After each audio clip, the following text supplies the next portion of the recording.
I was president of the Westlake Gender and Sexuality Awareness Club, or GSA, basically from ninth grade until now. I'm in 12th grade. And that was essentially, in eighth grade, I had a friend who started the club at our middle school campus, because there's the middle school campus and the high school campus, and they had started the club, and I was kind of like, had not come out yet, so I was kind of like going to meetings and being like, oh yes, I love supporting my friends, but like then I came out and my parents were like, oh, okay, cool. And so I started being president of that in ninth grade, because my friend moved to another school.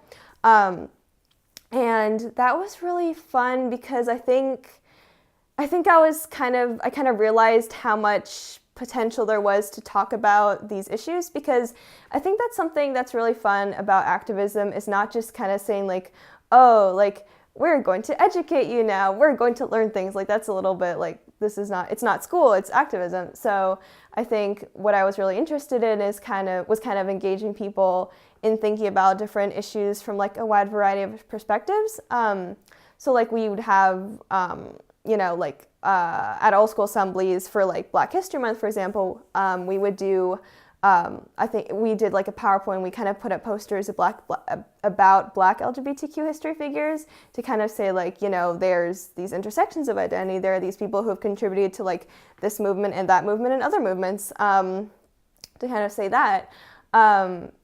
Because I think especially taking like a month that's supposed to represent a group, I think it's super fun and super important to kind of say, well, these are all the other groups that they might have been part of. These are all the kind of movements they affected, not to kind of relegate people to like one particular box, especially if they wouldn't want to be relegated to that box themselves.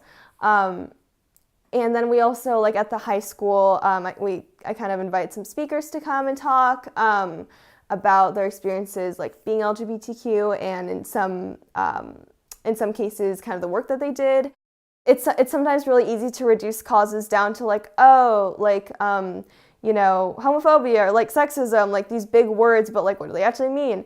And I think that by having a speaker is really cool, because especially kind of in smaller venues, we'd have like just a meeting of like a grade as opposed to like a whole school assembly, which is like almost 800 people, kind of cutting that like in a third and having people not only listen to a speaker, but also kind of ask questions of them, I think was really cool, because it kind of got people to feel like, this is a conversation. We're not just like preaching at you or like yelling at you to like stop doing what you're doing or like do this or do that.